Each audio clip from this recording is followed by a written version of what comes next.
বাইরে আসছি আর তারা খাবে না তা তো হয় না, তো চাইনিজ ফুড খেতে চাইছে। আর এই চাইনিজ ফুডটা পুরাই হালাল। এটা আসসালামু আলাইকুম। হলিডের মানে হাফ টার্মের শুরুতেই আমরা বাইরে কোথাও যেতে পারিনি। আজকে বাইরে আসছি আয়াদাহিদের জন্য কিছু কেনাকাটা করব। আর যেহেতু কালকে ঈদ, বাসায় যেহেতু ডেফিনেটলি রান্নাবাড়া আছে। আর ঈদ মানেই তো খুশি, ঈদ মানেই আনন্দ। ছেলেদের পছন্দের কিছু টুকিটাকি রান্না করব। চলেন তাহলে আজকে আমাদের ভিডিও ব্লগটা আমরা এখান থেকে শুরু করি। আমার সাথে কিন্তু আমার 2 ছেলেই আছে, সো দেখা যাক ওদের জন্য কি কিনতে পারি। বাইরে আসছি আর তারা খাবে না তা তো হয় না, তো চাইনিজ ফুড খেতে চাইছে। আর এই চাইনিজ ফুডটা পুরাই হালাল। এটা হচ্ছে টাউন সেন্টারে আছে, তাদের বাইরেই নোটিশ দেওয়া আছে যে পুরো একটা পেপার দেওয়া আছে যে তারা হালাল, এবং জিজ্ঞাসাও করছি। তো এটা একটা গুড থিং, কারণ দেখি খেয়ে কেমন লাগে। আমরা টাউন সেন্টার শেষ করে কার্নাফে আসছি। আহিলের ফুটবল শুজ কেনা লাগবে, সক্স, এগুলা। এই জন্য এত মানুষ, এত গরম। আর হলিডে টাইমে মানে ওয়েদারটাও ভালো হয়েছে, মানে হাফ টার্মও শুরু হয়ে গেছে, লং উইকেন্ড, সব কিছু মিলায়ে সবাই হলিডেতেই ঘুরে ঘুরে বেড়াচ্ছে। বাইরের থেকে এসেই মাংসটা বসাই দিচ্ছি, কারণ মাংসটা হতে সময় লাগবে।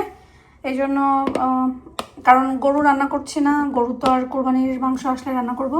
সেই জন্য এখানে আমি হচ্ছে কি রান্না করতেছি, লাম মিটটা রান্না করছি। এখানে পেঁয়াজ, আদা, রসুন পেস্ট দেওয়া হয়ে গেছে।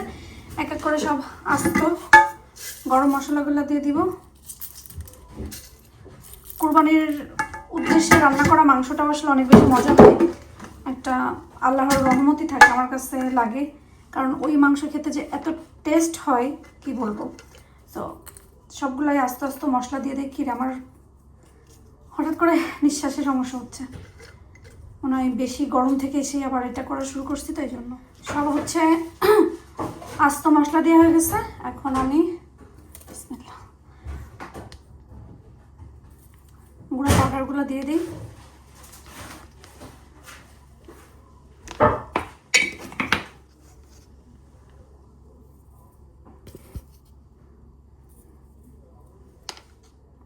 দিয়ে দিলাম হলুদ,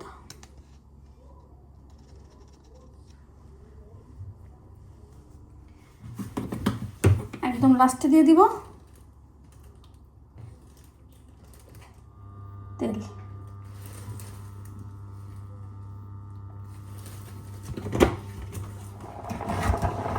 এইভাবে মাংস না রান্নলে কি আর কোরবানি ফিল পাওয়া যায়? যদিও এটা কোরবানি মাংস না, মাংস আসলে তখন আমরা আমাদের মতন করে রান্না করব। আর তারপর তো এটা ঈদের জন্য রান্না করছি।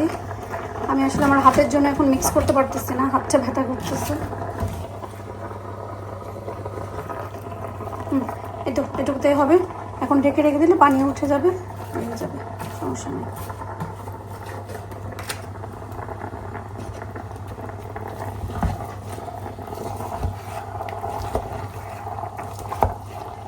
আর আজকেও পেয়ারা কিনে নিয়ে আসছি।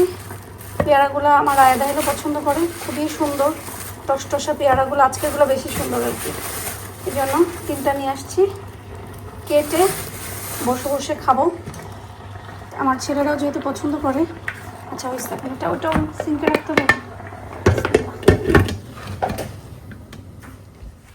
মিট রান্না করা শেষ। আজকে বোনা হয়েছে, মানে আমি তো কোনো পানি দেইনি, এক ফোঁটাও পানি দেইনি। ঠিক আছে, আজকে বোনা নিয়ারলি বোনা হয়নি, নিয়ারলি বোনা হয়েছে। আজকেরটা ঠিক আছে। প্লেট নাও, প্লেট নাও। ঈদের মাংস তো তোরা এখনই খাবি, কি আর করা। ঈদের দিন কাজের কি শেষ আছে? ঈদের দিন না, ঈদের আগের দিন, যেটাই হোক ঈদের আগের দিন ওই পাশে নিয়ে রেখে দেই, পানি দিতে হবে। হ্যাঁ, পানি দিব তো ওখানে, তো ওইখান থেকে ইয়ে করে, কারণ গেন্দা গাছগুলো লাগাই দিলাম, না লাগাইলে এটা হচ্ছে কি বলে কেমন মরে মরে যাচ্ছিলো। সো ওরও তো পানি মাটি দরকার, এই জন্য সেট করে দিয়েছি। আর এখানে তো মাশাআল্লাহ আমার গেন্দা গাছ ভরে গেছে, গার্ডেনটা পুরো গেন্দাময় হয়ে যাবে আলহামদুলিল্লাহ। এই লাইট 2টা এখানে দেওয়ার পর থেকে ওই বিড়ালটা আর আসতেছে না। এখানে যে লাইট জ্বলে, এই পাশেও গেন্দা গাছের পুরা ফ্যাক্টরি দিয়ে দিচ্ছি। এখন তো রাত্রে বেলা দেখা যাচ্ছে। আরেকটা যেটা করছি সেটা হচ্ছে যে এই গাছটা আমি ছোট পটে দিয়েছিলাম, কিন্তু দেখছি যে মার্শাল্লাহ অনেক কুইক বড় হচ্ছে। এজন্য ভাবলাম যে একবারে বড় পটে দিয়ে দিই, কারণ বড় যেহেতু হয়েই যাচ্ছে একবারে বড় হয়ে যাক। আর এটা বাওয়ার জন্য সুন্দর এটা নিয়ে আসছি, এটা দিয়ে এটা সুন্দর মতন। হ্যাঁ হ্যাঁ এখানে যেটা ছিল হ্যাঁ হ্যাঁ মাটির মতো লাগতেছে ভিতরে, এগুলো ময়লা। হ্যাঁ হ্যাঁ হ্যাঁ। তো এটা দিয়ে দিয়েছি, এটা বেয়ে বেয়ে সুন্দর মতন গাছটা উঠে যাবে।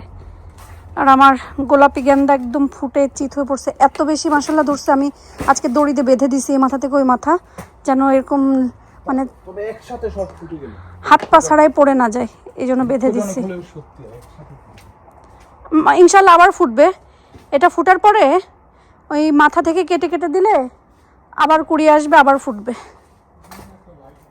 কাজটা শেষ, এখন পেয়ারা নিয়ে আসছিলাম যে আমি তো একটা খেয়ে ফেলছি, আর একটা আমরা এখন দুজনে কামড়ায় কামড়ায় খাইতেছি। পেয়ারাটাগুলো কেমন? পেয়ারাটা মজা, তো বাংলাদেশের পেয়ারার মতো না, বুঝছো? আজকে আখ দেখছিলাম, এত ভালো লাগছে আখগুলা দেখে, মনে হয় যে মজাও হবে। কত বছর হয়েছে আখ খায় না। 750 বলছে, এত বড় একটা। একটা 750 তুমি আসতে একটা। আমার কাছে খুচরা ছিল না, খুচরা ছিল তাই দিয়ে এক একটা পেয়ারার দাম 150। আমি 3টা নিয়ে আসছি। 3টা কত গেছে? 4,000 টাকা। 450। পাচ্ছি যে এটাই তো আলহামদুলিল্লাহ।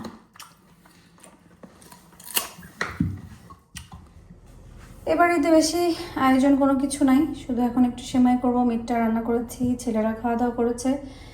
সেমাইটা আমি একটু ভেজে নিয়েছি, আর এখানে দুধটা জাল দিচ্ছি। একটু লেবু কেটে নিলাম, কারণ খেতে ইচ্ছা করছে। আজ কয়েকদিন জানি না কেন আমার শুধু পেট ব্যথা করে, কেন যে পেট ব্যথা করে। আর এখানে আমার এই ডিশে আজকে আমি আমার ঈদের সেমাইটা ঢালবো, সুন্দর করে রাখবো। এটা যদিও লেখা ছিল যে ডিশওয়াশার বা ওভেন প্রুফ, বাট তারপর আমি রিস্ক নিব না, কারণ লাস্ট এক ঈদে, জানি না আপনাদের মনে আছে কিনা, আমি গরম দুধ দেওয়ার সাথে সাথে ঠাস করে ফেটে সব কিছু, জিনিসটা তো নষ্ট হইলেই হইলো, আমার কাজ অনেক বেড়ে গেছিলো। সো আজকে আর এই ভুল করবো না। এটাতে আমি পরে ঢালবো, দুধটা একটু ঠান্ডা হওয়ার পরেও লাচ্চাটা দিব, তারপরে যে আমি তাই এর ভিতরে ঢেলে রাখবো। আপনারা বলেন তো এই জিনিসটা কেমন হয়েছে? সুন্দর না? অনেক সুন্দর। আমার অনেক শখের একটা জিনিস, আমি অনেক দিন থেকে এটা খুঁজতেছিলাম, খুঁজতে ফাইনালি মন মতন একটা পেয়ে গেছি। এই জন্য আমি কখনো হুটহাট করে কিনি না। আমার পছন্দের যে কোনো জিনিস আমি খুঁজতে মন মতন একটা আল্লাহ মিলাই দেয়, তখন আমি নিয়ে নিই।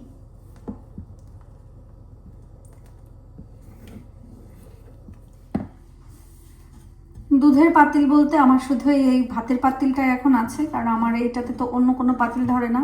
আর মিষ্টি জাতীয় জিনিস রান্না করার জন্য আমি হচ্ছে ইন্ডাকশন পাতিল নিয়ে আসছি, কিন্তু কেন জানি না নিচে হচ্ছে দুধটা ধরে যায় বা যে কোনো জিনিস। বিসমিল্লাহ, সেমাইটা দিয়ে দিলাম, কারণ আমি একটু ঠান্ডা করে নিয়েছি, এরপরে সেমাই দিলাম। তো যেটা বলছিলাম, তো এটা হয় এই জন্য ঘুরে ফিরে এই ভাতের পাতিলটাতে আমার মানে সেমাই জাতীয় জিনিস রান্না করতে ভালো লাগে বা ইজি হয়। একটু ঠান্ডা হওয়ার পরে এখানে আমি ঢেলে ফেলেছি, আর উপরে একটু আমি এটাকে সাফরান, ছোটোবেলা থেকে শুনে আসতাম জাফরান। আচ্ছা, জাফরান আর সাফরান কি আলাদা? আমার আসলে এটা জানা নাই, বাট ছোটোবেলা থেকে বলতাম জাফরান, কিন্তু এখন তো এখানে সাফরান লেখা থাকে। যাই হোক, একটু দিয়েছি। এখন এটা আমি একটু ঢেকে রেখে দিব। আমার আপাতত রান্নাঘরের কাজ শেষ, কারণ বললাম না তেমন কিছুই করার নাই। তো এখানে শুধু সেমাইটা রান্না করেছি, এটা আমি একটু লেবুটা কেটে নিয়ে যাচ্ছি। আর মিটটা তো রান্না করা এখানে আছে, সকালে উঠে বাকি যা যা করার করে ফেলবো। কত শখ করে মেহেদির এগুলো নিয়ে আসছিলাম, যে সুন্দর করে হাতে বসাবো আর উপরে মেহেদি দিয়ে পরে এটা টান দিলে ডিজাইন হয়ে যাবে। কারণ এবার ওইভাবে লোক নিয়ে এসে মেহেদি দেওয়ার এনার্জি বা সময় ছিল না, এই জন্য আর দেওয়া হয় নাই। কিন্তু ওইটা আর আজকে হলো না, সেটা আপনাদের ইব্রাহিম ভাইয়ের জন্য আমার কিছুই হয় নাই। সো কেয়ার করা, ইনশাল্লাহ নেক্সট টাইম কোনো এক সময় দিব। প্রতিবারই আমি বলি যে লাল শাকের বীজ এইভাবে ছিটাইলে সুন্দর হয়, কিন্তু কোনোবারই আমার কথা শোনে না। এবার আমি বলছি যে নেক্সট যখন লাল শাক লাগাবো তখন আমার মন পছন্দ মতো লাল শাক লাগাতে দিতে হবে। আমি দেখব কিভাবে লাল শাক না উঠে থাকে। ইনশাল্লাহ লাল শাক উঠবে। মানে কি বলবো, এই 2 প্যাকেট লাল শাক নিয়ে আসছিলাম, লাল শাকের বীজ নিয়ে আসছিলাম, বাট এটা তো এখনো ছিটানো হয় নাই, জানি না ছিটাবে কিনা। আর বাইরে বের করে রাখলাম যদি ছিটাই। আর এখানে আমি একটু হচ্ছে কি পেয়েছি, কলমি শাক, লাল তরি, এটা মনে হয় যে লেখা, যাক কলমি শাকের এটুকুই বীজ আছে। সো আমি এখন পানিতে ভিজিয়ে রাখছি, কালকে একটা ছোট্ট পটে একটু মাটিতে দিয়ে দিব যদি উঠে আর কি। সো সারা রাত ভিজানো থাকুক, কালকে এটাকে আমি দিব। বেনজিরের দেখা দেখি আমি এখানে হচ্ছে লেমন গ্রাস পানিতে ভিজাইছিলাম, ওর কাছে শুনছি যে আমি ভিজাইলে হবে কিনা, বলে কি হ্যাঁ হ্যাঁ পানিতে ভিজাই রাখো। তো এখানে শিকড় উঠে গেছে, এই যে লেমন গ্রাসের শিকড় উঠছে। সো আমি এটাও মাটিতে দিতে হবে। তো কালকে তো আর ঈদের দিন, কালকে সম্ভব হবে না, ইনশাল্লাহ আমি পরশু সকালবেলায় ঘুম থেকে উঠে এটা আমি হচ্ছে মাটিতে দিয়ে দিব, না হলে এই শিকড়টা নষ্ট হয়ে যাবে। সুন্দরভাবে ভেজানোই থাক। কত কাজ যে করি, পুরাটা যদি আপনাদের সাথে আমি শেয়ার করতে যেতাম তাহলে আপনারা বলতেন আল্লাহ আমি বেঁচে আছি কিভাবে। বাট আলহামদুলিল্লাহ আল্লাহ বাঁচাই রেখেছে। আর যেটা বলতে চাইছিলাম, আমি অনেক অনেক অনেক অনেক দিন পর, মানে কয়েক বছর পর আমি চুলে হচ্ছে আজকে ডিম দিয়েছিলাম। ডিম দেওয়ার পরে প্রথমে মনে হচ্ছিল, মানে আমি ডিম দেই না আসলে, আমার ডিমের গন্ধটা কোনোভাবে ভালো লাগে না। আর আপনি ডিমের ভিতরে যত কিছুই দেন না কেন ডিমের একটা গন্ধ থেকেই যায়। বাট আমার চুলটা রিসেন্টলি এত বেশি রুক্ষ হয়ে গেছিলো, যেটার জন্য আমার কাছে মনে হয়েছে যে না, এটার তো একটা ট্রিটমেন্ট দরকার। সো ঘরোয়া উপায়ে যেটা করা যায় আমি সেটাই করি সবসময়, সেটাই দিয়ে থাকি। সো ডিমটা দিলাম, ডিম ব্লেন্ড করে পরে চুলে দিলাম। বিশ্বাস করেন আমার শ্যাম্পু করার পর আমার চুল ধরতে আমার নিজেরই ভালো লাগতেছে, মানে একটা আরাম আরাম লাগতেছে, মানে মনে হচ্ছে কি আহা কি শান্তির চুল এরকম। সো আর কালার দিয়েছিলাম যে গতকালকে, অনেকেই জানতে চাইছেন যে কোন কালার। আমি আপনাদেরকে প্যাকেটটা ফেলে দিচ্ছি, কারণ আমি তো কালকেই ফেলে দিয়েছি। আর আপনারা, আমি আজ সকালবেলায় কমেন্ট দেখছি, সো সেই জন্য আসলে আমি তো আপনাদেরকে ওইভাবে দেখাতে পারিনি, বাট আমি আপনাদেরকে দেখাই দিচ্ছি। সো আপনারা অ্যামাজন থেকে নিতে পারবেন, আপনারা সুপার ড্রাগে পাবেন, আপনারা বুটসে পাবেন, আজদা, টেস্কো, বিএনএম, মানে এই ধরনের যাবতীয় সব জায়গাতেই আসলে আপনারা এই কালারটা পাবেন। এটা আমি দেখাই, কই গেল, আচ্ছা এই যে, ও এই যে এটা, হ্যাঁ এটার কালারের নাম হচ্ছে আরবান ব্রাউন। এটা আপনারা নিতে পারেন, এখানে লেখা আছে যে, ও উল্টা দেখা যাচ্ছে না, দাঁড়ান এখন ক্লিয়ার। সেটা হচ্ছে যে আপনারা এই কালারটা নেবেন, এটা হচ্ছে কালারের নাম। আপনারা দোকানে যে জিজ্ঞাসা করলেও এই কালারটা, এই ব্র্যান্ডটা দেখাইলে এই কালারটা বললেই হবে যে আমি এই কালারটা চাচ্ছি এই ব্র্যান্ডের। সো প্লিজ তোমরা দেখাই দাও, ওরা দেখাবে, কারণ প্যাকেজিং চেঞ্জ হয়েছে, আমি নিজেও খুঁজে পাচ্ছিলাম না। পরে হচ্ছে মানে মাথায় আসেনি, পরে আমি ওদেরকে জিজ্ঞেস করার পরে ওরা আমাকে হচ্ছে দেখাই দিছে। তো আপনারা এটা দেখাইলেই দোকানের ওরাই আপনাকে প্যাকেটটা খুঁজতে সহযোগিতা করবে। আর এই কালারটা আমি দিয়েছি, আমার চুলে এই কালারটা এসেছে, আপনারা দিয়ে দেখতে পারেন আপনাদের কোন কালারটা আসবে। আমি আসলে জানি না, এক একজনের চুলের ধরন হিসাবে কালার হিসাবে কালারটা ডিপেন্ড করে। এই কালারের সন্ধানটা আমাকে বেনজির দিয়েছিল। মাশাল্লাহ বেনজিরের চুল তো অনেক সুন্দর ছিল, এখনও আছে। আর বেনজিরের সাথে যখন আমার প্রথম পরিচয় হয়েছিল, বেনজির আমার বাসায় যখন আসছিল প্রথমবার, সেই সময় ওর চুলের কালারটা এত সুন্দর ছিল, আমার এত ভালো লাগছিল মাশাল্লাহ।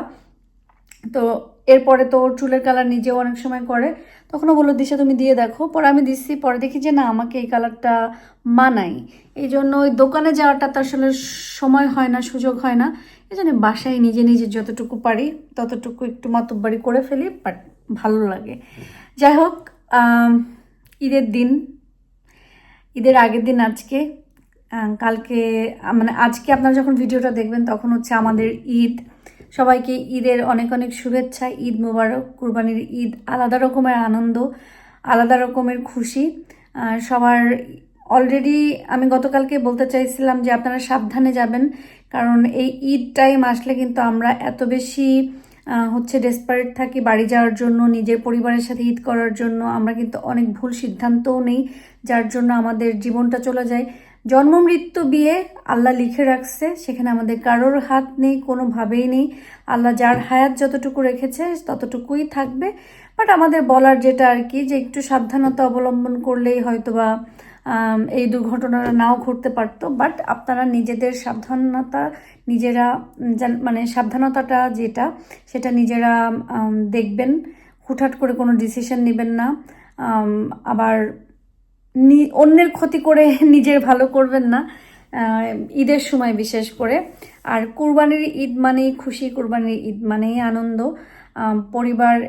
পরিবারের সাথে, পাড়া প্রতিবেশীর সাথে, গরিব দুঃখীদের সাথে মাংস ভাগাভাগি নিয়ে আমাদের এই ঈদটা মূলত আসে। আমরা এটাই এনজয় করি।